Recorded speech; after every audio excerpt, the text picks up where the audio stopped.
Jorge Federico Goñi, Estela Mar. Muy buenas noches a todos. Y con Eduardo Cortés en la operación, esto es Cuestión de Género. Y el equipo que lo hace posible. Hola Andrea, te extrañamos el programa anterior. Hola, Estela, ¿cómo estás? Buenas noches para todos los oyentes. Y bueno, una noche más compartiendo con ustedes. Un hermoso programa por delante. Por supuesto que sí. ¿Cómo está Jorge? Muy buenas noches para todos. Muy bien, por suerte, y bueno, también un gusto estar con ustedes para compartir con nuestros oyentes. Buenísimo. ¿Podés llamarnos a dónde, Eduardo? ¿A qué número?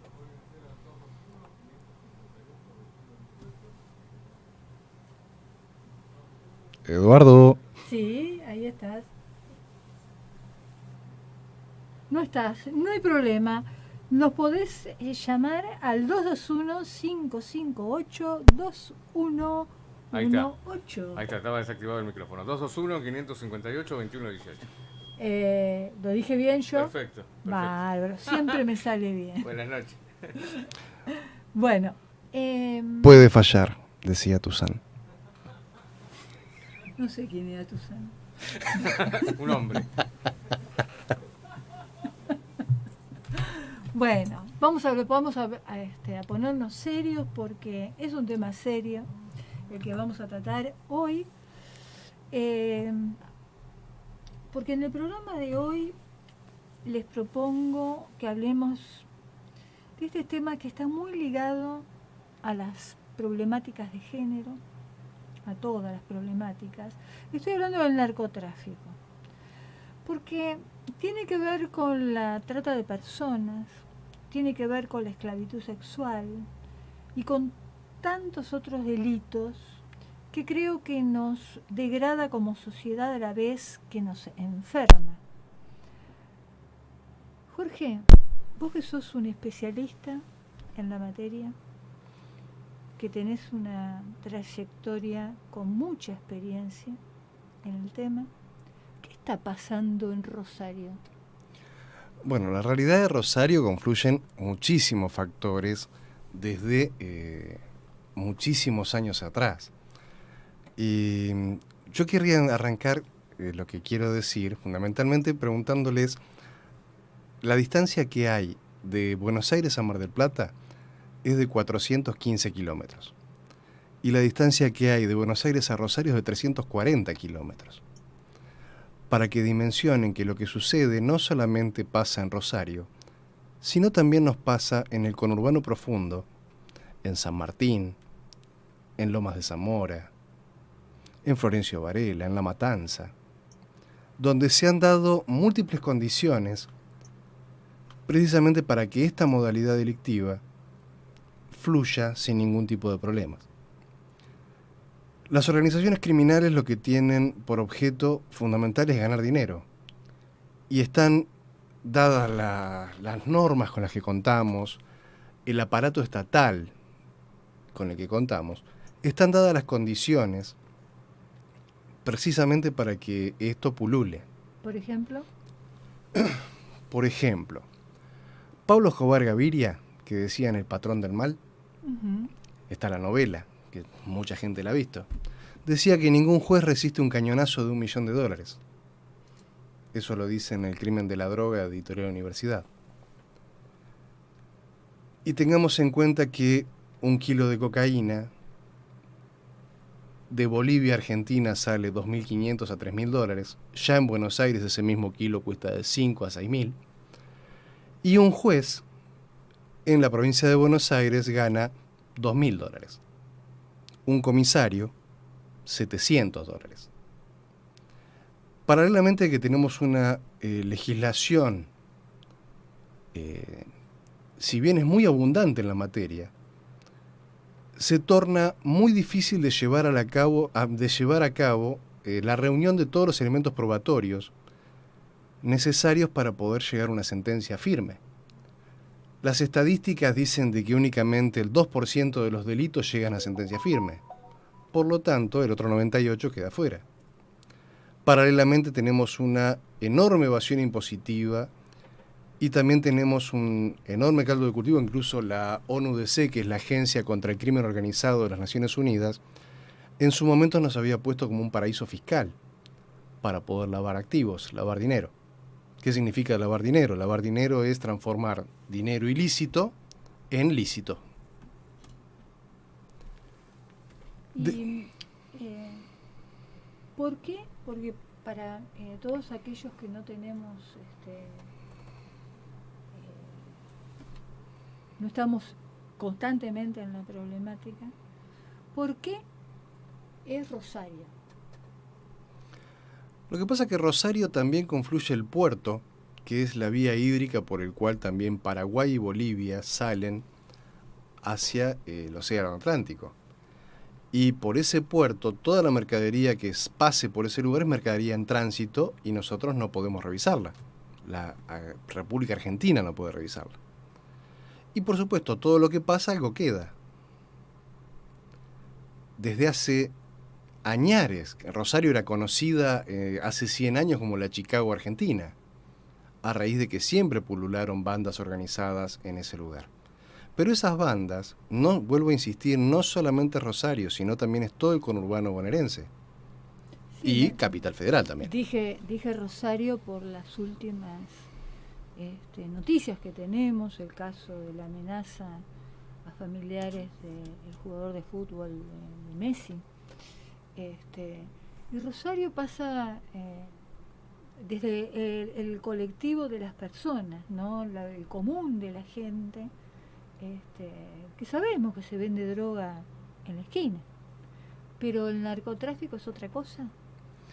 Sí, el narcotráfico es una organización criminal, no es el que vende el trafiadicto o el que vende papelea o, ¿cómo decirlo?, el que tiene un negocio en su casa vendiendo al menudeo para poder solventar incluso hasta su propio vicio. Sin perjuicio de ello, existe la Ley Nacional 23.737, veda desde todos los escalones de la producción, desde el jefe de la organización e incluso hasta el consumidor, a título personal. Estamos, a tu criterio, ¿no? Y desde tu experiencia, estamos desde lo legal, en materia de seguridad, en materia de políticas públicas, ¿estamos en condiciones de tener los elementos suficientes como para combatir el narcotráfico? A ver, yo creo de que se ha hecho hincapié, sobre todo en los últimos años, en todo lo que es la faz preventiva de lo que es el flagelo de la droga. Se ha hecho muchísimo hincapié en ello, pero se ha descuidado, a mi criterio, precisamente lo que es el atacar a los narcotraficantes, el cerrarle las puertas para que puedan actuar. Tiene múltiples aristas que hay que atender, no solamente lo que es seguridad, lo que es la parte de seguridad, también hay que atacar lo que son las formas en las que se nutren de dinero, la forma en la cual actúan. Por ejemplo, es un delito tan complejo que absorbe otros delitos también, la trata de personas, la utilización de menores de edad o de mujeres incluso, para poder llevar a cabo su objetivo final, que es ganar dinero. A ver, esta gente directamente desprecia absolutamente, no considera a las personas. Directamente lo que hace, utiliza a las personas con el fin de ganar dinero sin ningún tipo de escrúpulos. Por lo tanto, va a utilizar menores de edad como sicarios, directamente como vigías. En la matanza les daban 200 pesos y una Coca-Cola para que avisaran si entraba la policía. Salía en el Diario Nación. Un sicario de Rosario fue pagado en Puerta 8 para que viniera a ultimar a un narcotraficante en San Martín.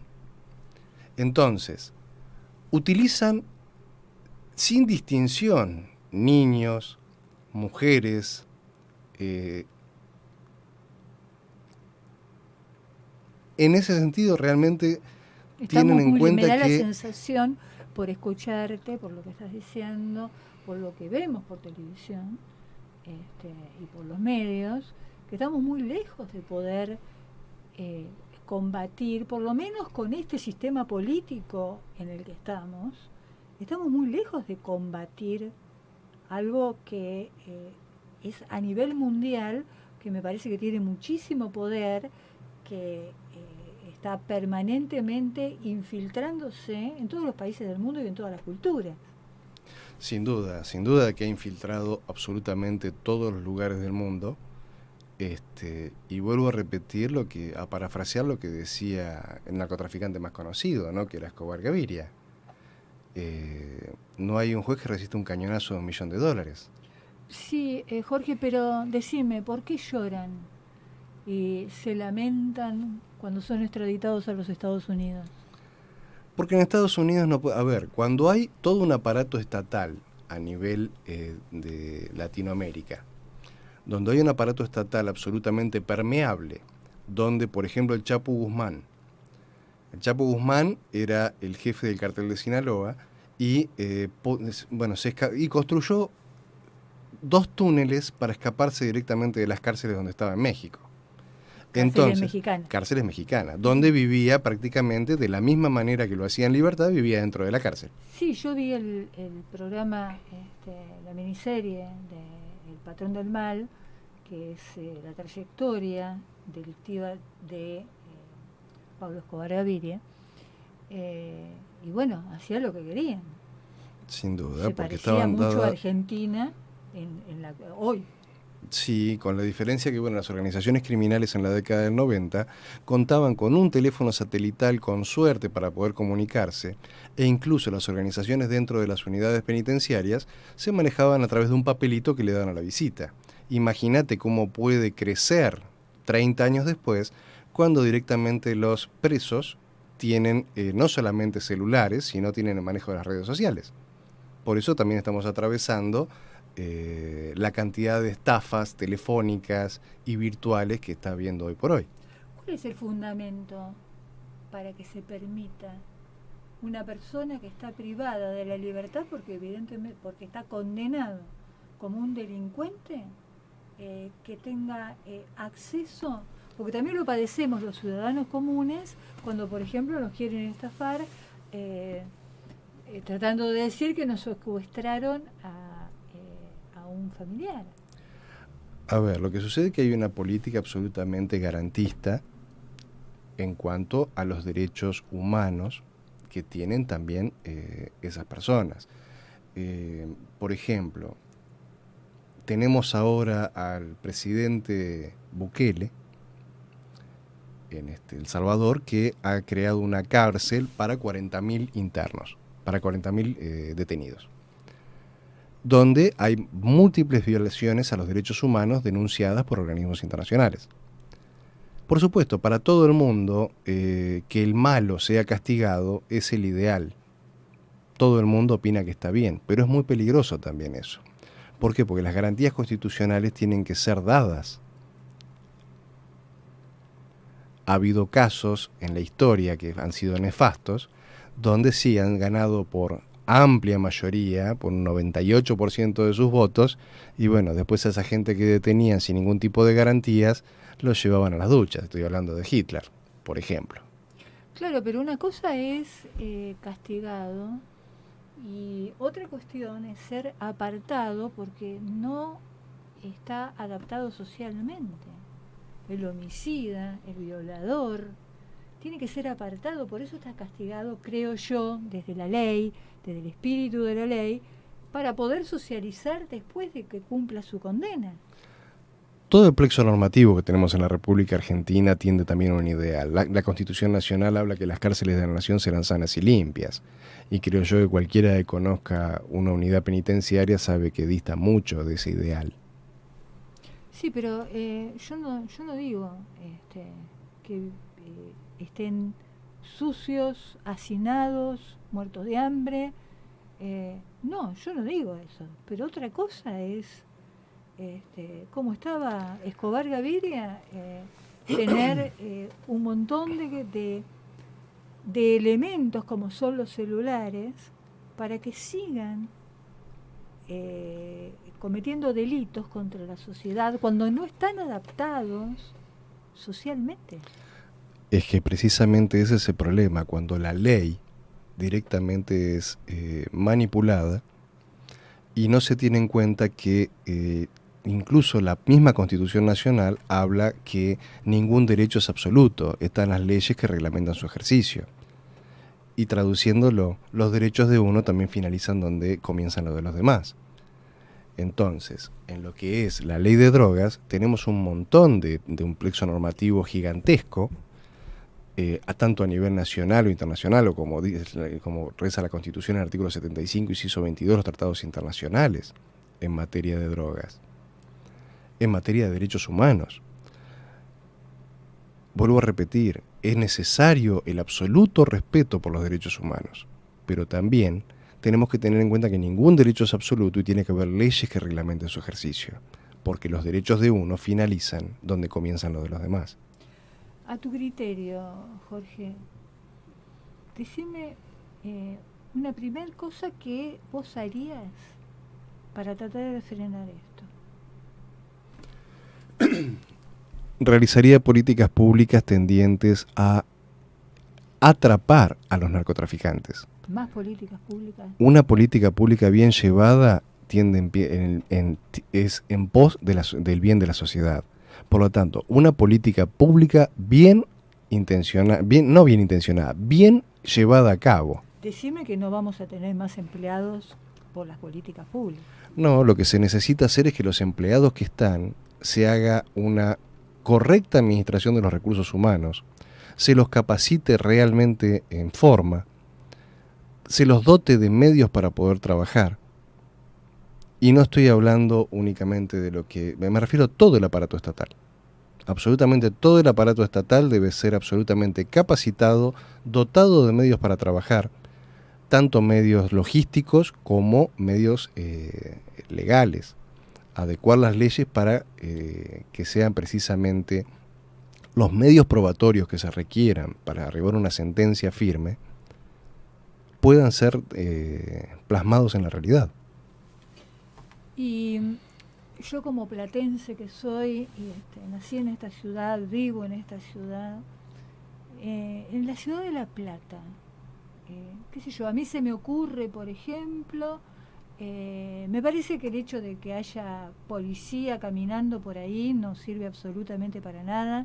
Creo que, a mi criterio, el derecho municipal, a mi criterio, la municipalidad de la ciudad de La Plata tendría que tener más presupuesto para tecnología, ¿sí? Yo soy una convencida que con un dron se vigila muchísimo más que con 10 vigilantes caminando. A ver, la Municipalidad de La Plata ha invertido una gran cantidad de dinero en tecnología, ya que hoy por hoy el COM, el Centro de Monitoreo Urbano del municipio, tiene muchísimas cámaras. El tema está de que todos los actores sociales, para luchar con el flagello del narcotráfico, todos los actores sociales deben formar una sinergia. ¿Qué es una sinergia? Que las fuerzas por separadas dan un resultado, pero en conjunto dan un mayor resultado.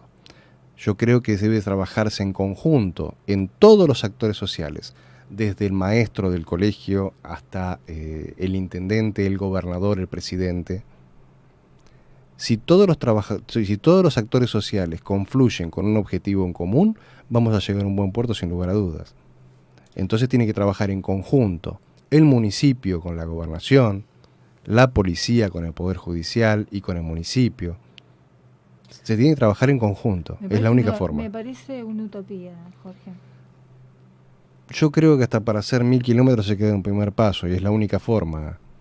A ver, estamos ante directamente es una hidra, un monstruo mitológico de 7 cabezas que cuando le cortaban la cabeza volvía a crecer otra. Bueno, así es el narcotráfico.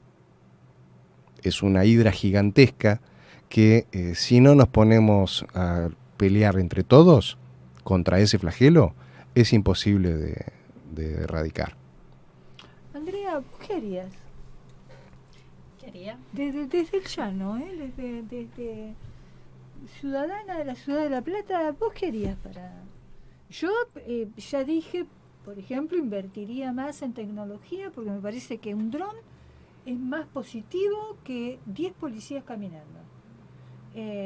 Por ejemplo, también me parece el tema de cámaras, y la prevención significa poner adentro de la cárcel a los narcotraficantes. Eso me parece a mí. También estoy de acuerdo con las, y después te lo voy a preguntar, Jorge, con las, no me acuerdo bien cómo se llaman, esas pistolas que son con electricidad. Son pistolas Taser. Pistolas Taser, sí. Que creo que no es que te pongan 220 en los pies, qué sé yo. No sé, se me ocurre. No, lo que pasa es que la pistola Taser ya es antigua. Hoy por hoy tenemos que largan un proyectil de pimienta que inmoviliza, y esa repetición. En cambio la Taser únicamente da el shock eléctrico en el momento y después no puede hacer un segundo disparo.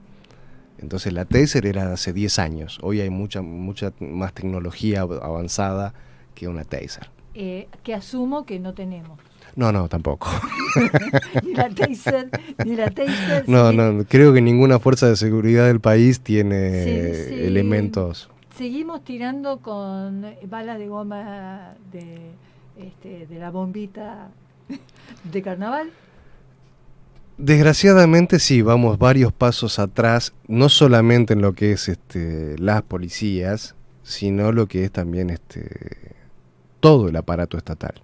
Porque vuelvo a repetir, no es una cuestión únicamente de gendarmería, policía y poder judicial. Todos los actores sociales tienen que meterse en el tema para poder arribar a una solución. El gran problema que tenemos es que, voy a citar a Einstein, el físico, que decía precisamente que nada destruye más la credibilidad de una nación o de un gobierno determinado, que hacer leyes que no sean operativas. Sí, también dijo que todo es relativo. Sí, pero hacer leyes que no funcionan no sirve para nada. No, por supuesto que no. Volvemos con el tema, espero que en tu idea no esté involucrar más empleado público, por favor. No es cuestión de utilizar. A ver, no es nombrar más empleados públicos bajo ningún concepto, es precisamente lo que hay, realmente utilizarlo y capacitarlo para poder llegar a un resultado óptimo. Lo que hay, eso es otra cuestión. ¿Sí? Lo que hay, ¿qué es lo que tenemos? Andrea, ¿vos qué harías para...? ¿Yo qué haría para combatir el narcotráfico, me decís? Sí. Nada, en principio yo lo que veo es una falta de capacitación en algunas áreas. Yo justamente quería preguntarle a Jorge, bueno, yo trabajo en un estudio jurídico y me llamó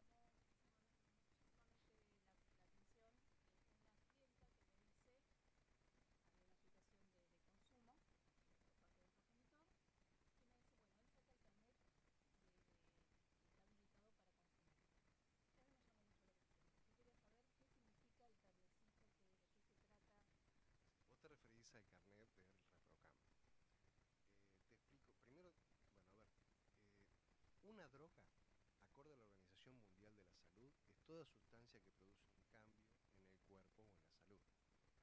Tenemos drogas lícitas y drogas ilícitas. Las drogas ilícitas están, como dije hoy, sancionadas por la ley 23.737.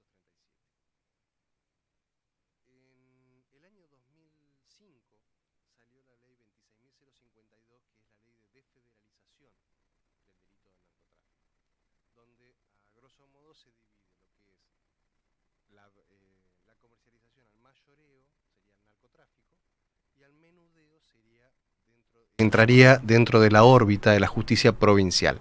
Nuestro ordenamiento jurídico se divide en justicia federal, que abarca todos los delitos que afectan a la nación en un todo, por ejemplo la salud, lo que es el narcotráfico, y la justicia común u ordinaria, que es la justicia provincial.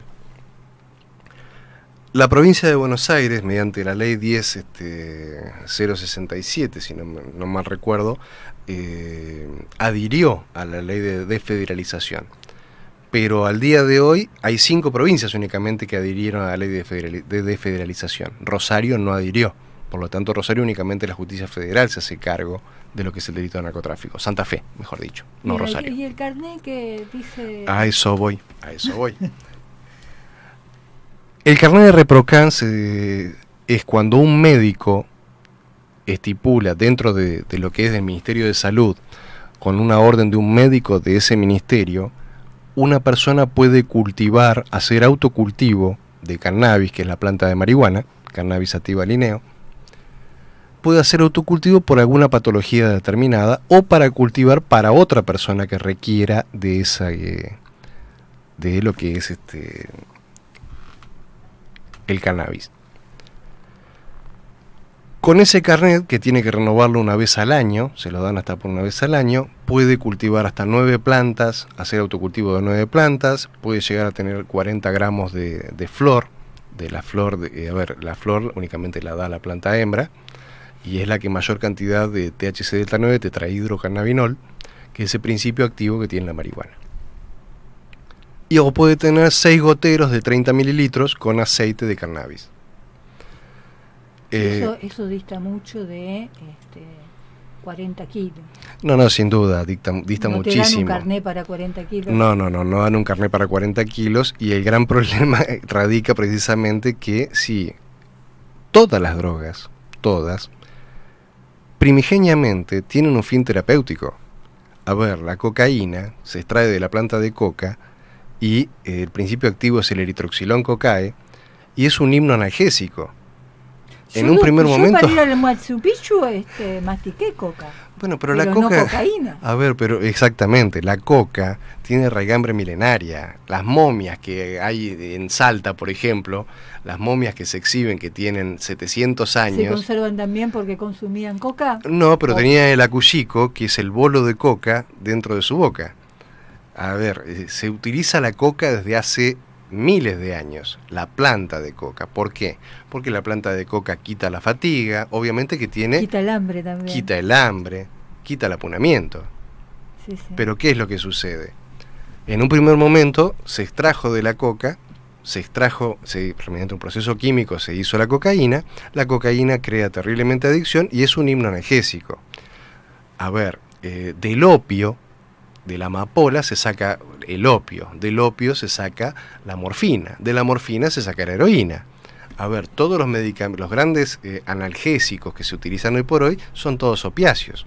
¿Qué es lo que pasa? Todas las drogas tienen fines medicinales, en un principio. Pero después, no nos van a dar carnet. No, el carnet de ReproCan se extrae, se saca a través de la página Mi Argentina, y es utilizado para aquellas personas que tienen alguna patología determinada dictada por un médico del ReproCan.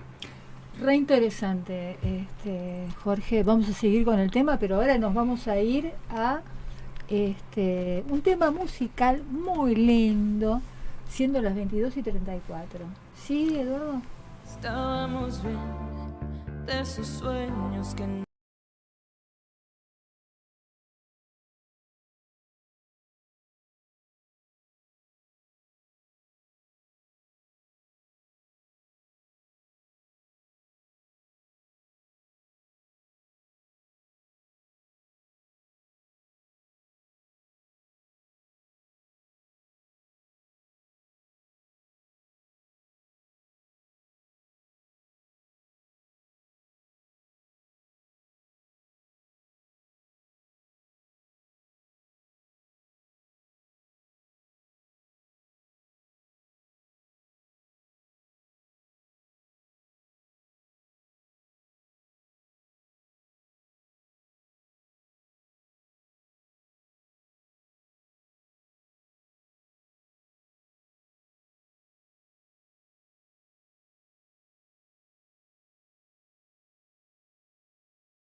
22 horas, 38 minutos. FM Altavoz 94.1.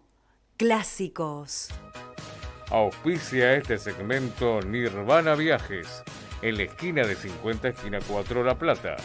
Más de 30 años de experiencia en el mercado turístico. Venta de paquetes de turismo nacional e internacional. Cruceros. Teléfono 221-424-2774 o 423-2722. Nirvana Viajes. Voyage, voyage, plus loin que la nuit et le jour. Voyage. Esto es cuestión de género. Cuestión de género. Continuamos con cuestión de género y otro tema muy reciente que muchas veces está ligado a la drogadependencia ha conmovido a la sociedad porque ha sido inculpado un productor televisivo. Es un caso, de lo que estoy hablando, es un caso de pedofilia. La pedofilia es una forma de parafilia y como causa daño a terceros se considera un trastorno. Este tercero es un niño o niña. No quiero detenerme en explicar qué es la pedofilia. Quisiera referirme a cómo reaccionan los integrantes de las instituciones que tienen que prevenir, juzgar y condenar un delito. Porque la pedofilia es un delito. Un delito mucho más común de lo que se quiere reconocer. En los expedientes judiciales abundan los casos de abuso de niñas que muchas veces por la edad no pueden poner en palabras qué es lo que les está pasando. Por lo general, es la progenitora quien denuncia. Muchas veces es la persona más cercana al victimario, sobre todo cuando el pedófilo es el progenitor de la víctima. Esa progenitora es la primera testigo de que el victimario ha experimentado fantasías, impulsos o comportamientos sexualmente excitantes, recurrentes e intensos, relacionados con los niños. Es decir, a modo de ejemplo, los adultos podemos hallar goce con la pornografía, por ejemplo, solos o entre pares, es decir, con otro adulto. Pero cuando el goce sexual pasa por tener como objeto de deseo sexual un niño, es un trastorno de salud mental. Hemos visto cómo la falta de idoneidad de las personas que trabajan en los juzgados y los auxiliares de la justicia, que han ordenado o recomendado la revinculación de la víctima,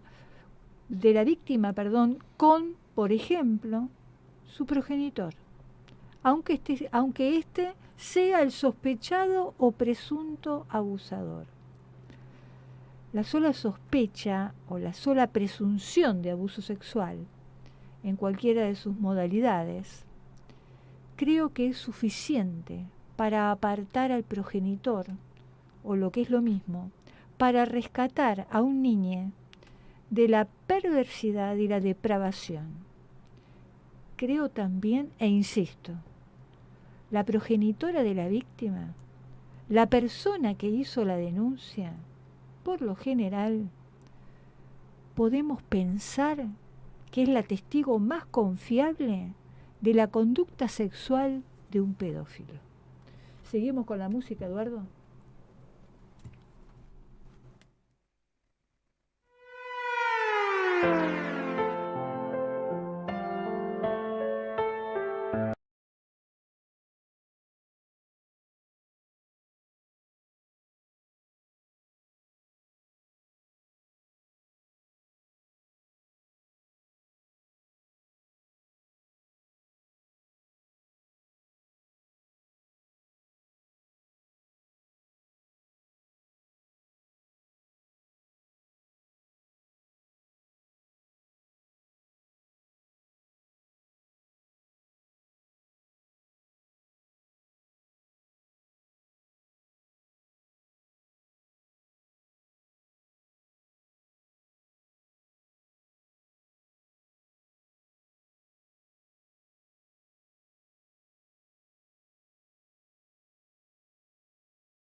94.1 Clásicos. Comunícate al 221-558-2118. Esto es Cuestión de Género. Bueno, Jorge, como veníamos charlando en el segmento anterior, quería preguntarte porque no me quedó claro. Entonces, ¿está penalizado o no está penalizado? ¿O cómo juega este carnet? Bien. La ley lo que dice en artículo 14, inciso B, es que cuando por su escasa cantidad será penado de 1 a 6 meses el que tenga en su poder sustancia estupefaciente, droga. Por lo tanto, hoy tener 1 gramo de droga, sea la que sea, está penado. ¿Qué es lo que sucede? La interpretación de las leyes las hace la Corte. Y tenemos desde 1970, con el fallo Colavini, en 1980 con el fallo Basterrica, en 1990 y en el 2000 el fallo Montalvo y Arriola, donde pasamos de que era delito la tenencia de estupefacientes a hacer valer el artículo 19, que las acciones privadas de los hombres que no ofendan la moral, las buenas costumbres, queden libradas a juicio de Dios y exenta de la sanción de los magistrados, o sea, como era una acción privada, no era delito, que es de una...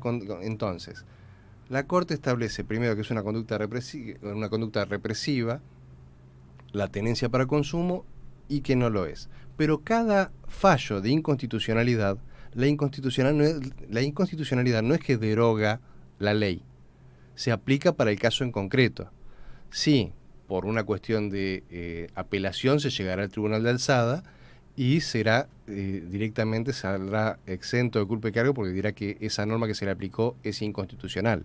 Pero hoy por hoy, el artículo 14 de la ley 23.737 sigue vigente. Después, el juez podrá disponer la suspensión del proceso a prueba y dictar una medida curativa. Claro. Y con respecto entonces, el carnet sería una excepción a esta norma que estás diciendo.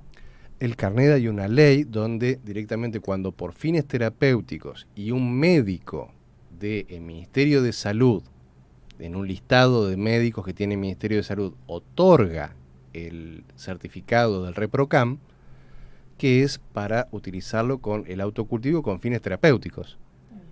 No es pero la droga con fines recreativos sí está penada. Bien, clarísimo entonces.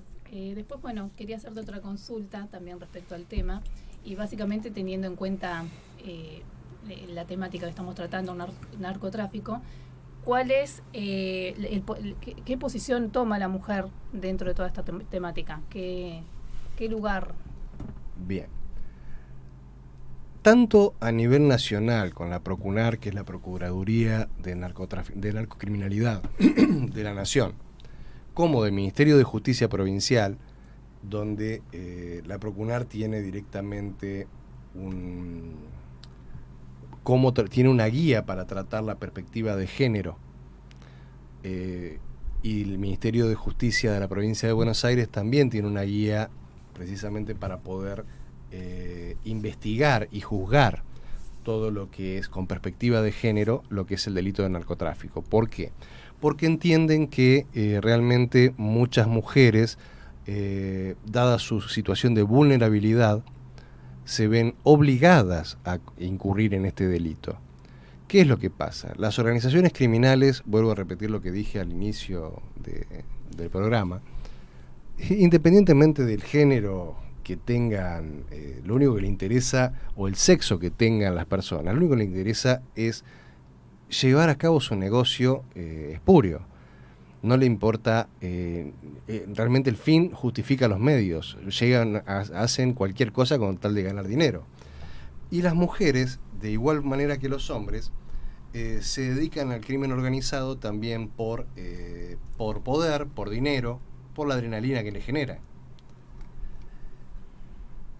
Lo que pasa que sí, es cierto también de que estamos atravesados por un sistema, por ejemplo, Enedina Arela era jefa del cartel de Tijuana y le decían la narcomami.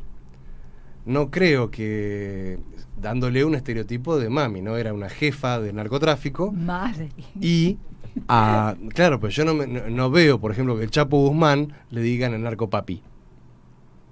No, ahí hay una cuestión de género en mami, madre, la reina del hogar. Claro, y también, precisamente,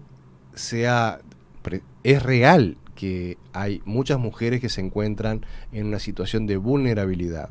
Pero también no es menos cierto que hay mujeres que integran las altas esferas del crimen organizado y también son como, es exacerbado por los medios de prensa que cuando se tratan de sicarias, cuando se trata de jefas de narcotráfico, precisamente porque se entiende que la mujer es más vulnerable. Hay un estereotipo de la mujer de que es más vulnerable y más propensa a que necesita ser defendida, cuando son exactamente igual que los hombres y tienen las mismas capacidades para delinquir que un hombre. Hay mujeres sicarias, hay mujeres narcotraficantes. Y en el medio, Jorge, en este medio de narcotraficantes, ¿qué porcentaje hay de jefas mujeres y de jefes hombres o varones? A ver, el porcentaje de mujeres que integran no quiero que las me digas jefaturas, el número exacto, pero decime. A ver, 10-1, acorde al estudio, 9-1. lo que te puedo decir es que, acorde a las estadísticas de la provincia de Buenos Aires, del Ministerio de Justicia, son un 70% las mujeres que cometen, o mejor dicho, se encuentran detenidas por lo que es el narcotráfico, por el delito de narcotráfico que sería en la justicia provincial. Hay un 15%, un 70% de mujeres, un 15% de trans, de chicas trans, y un 10% de hombres. ¿Por qué? Porque precisamente, dado que hay un plexo normativo enorme, tanto a nivel internacional como nacional, donde si bien las mujeres se encuentran en una situación de vulnerabilidad y les dan una mayor protección legal, haciendo una discriminación inversa para protegerlas, dado que normalmente por ser víctima, incluso hasta la ley de violencia, hasta la ley de trata de personas, prevé que no van a ser punibles las personas que han sido víctimas de trata y deban cometer otros delitos, por ejemplo, narcotráfico. Entonces, la propia legislación, al ser tan vasta, tan grande, tan versada en la temática de sobreproteger a un sector vulnerable, también da lugar a que precisamente la organización criminal se valga de esa ley, se valga de esas mujeres, se valga de esos niños, precisamente para poder evadirla. Qué parecido, ¿no? La cifra que me diste, 70% de mujeres, 10% de varones. Más o menos. Eso se encuentra en la guía para la investigación y el juzgamiento con perspectiva de género en materia de drogas del Ministerio de Justicia de la provincia de Buenos Aires. Mirá vos, qué parecido, ¿no? Que son las cifras en la policía de la provincia de Buenos Aires, porque el 10% vendría a ser los espacios de poder y de decisión, o sea, los caciques, y el 70% serían los indios. Parecido, ¿no? No, no lo veo así. Yo no creo que sea así. Lo que creo realmente de que si fueran los hombres que pudieran salir en libertad valiéndose de artilugios legales, serían todos hombres. Es una cuestión de negocio, simplemente. Sí, claro. Don Corleone decía eso, no es nada personal. Sin duda, por eso lo digo. Claro, es cuestión de negocio, pero seguramente ese 10% es por los lugares que ocupa el narcotraficante, ¿sí? No te estoy hablando la mula que lleva, no te estoy hablando de dos porros ni 2 gramos de cocaína. Te estoy hablando de los narcotraficantes y me parece que hay una mayoría, por lo menos lo que me muestran las películas, ¿no? Porque me baso en las películas, que a veces son reflejos de la realidad. Coincido con vos en que hay un estereotipo Y normalmente se llega con una idea de que al mando de esos grupos criminales va a haber un hombre. ¿Por qué? Porque, vuelvo a repetir, es un estereotipo donde todo el mundo dice, por ejemplo, como te decía recién, la narcomami, y no dicen el narcopapi de Pablo Escobar Gaviria, por ejemplo. No, pero le deben haber dicho papi a Escobar. Seguro, billetera mata galán, decían acá. Preguntarle a la duquesa de Alba. Pero ¿qué es lo que pasa? Precisamente como es absolutamente negocio, se valen de lo que fuera, y obviamente si va a haber una legislación más laxa tendiente a proteger a mujeres, van a utilizar a más mujeres precisamente para que el negocio fluya. ¿Andrea? No, sí, yo lo escuchaba con respecto a la utilización y claramente va a ser de esa manera. Por eso el Estado tiene que estar más alerta y más preparado para combatir ese tipo de delitos y proteger. No creo que haya una sobreprotección, como decís, de ninguna manera. Creo que hay una protección a la mujer, una protección a sectores vulnerables, que es necesario, y también es necesario la capacitación de todos los empleados y funcionarios del Estado para poder combatir esas prácticas de los narcotraficantes. No creo que sea una sobreprotección. Vuelvo a repetir, la sobreprotección está bien que sea así, que esté, y precisamente el tema está de aplicar correctamente las leyes. Nuestro Código Penal, para poder penar a alguien con pena privativa de la libertad, tiene el artículo 40 y 41, donde el juez debe examinar caso por caso cuáles fueron las condiciones que lo determinaron a delinquir. Por lo tanto, lo que se debe hacer es aplicar la ley, ni más ni menos que eso. Con perspectiva de género, muchísimo mejor. Totalmente, totalmente, caso por caso. Exacto. Y hablando de perspectiva de género, nos tenemos que ir yendo, pero yo no me puedo privar de decirte, Jorge, en esos refranes que vos traes al aire, que tarjeta mata diosa. ¿Nos vamos? ¿Nos despedimos, por favor? Nos despedimos, sí, por favor, hasta el miércoles que viene. Tarjeta mata diosa. Sí, es billetera mata galán. Seguro. Pero a ver, lo que faltan son capitalistas. Nos estamos yendo, nos despedimos, Jorge, gracias. Nos has ilustrado en el tema. Vamos a seguir con esto porque desafortunadamente ni la pedofilia ni el narcotráfico se termina. Siempre vamos a tener que hablar de esto. ¿Te despedís, Andrea? Bueno, hasta el miércoles que viene. Un gusto haber pasado este programa con ustedes. Fue muy entretenido y bueno, y me quedaron algunas cosas para decirte. No digan cuántos son si no vayan pasando. George, hasta mañana. Hasta la semana que viene. Bueno, nos vamos. Chau, Eduardo.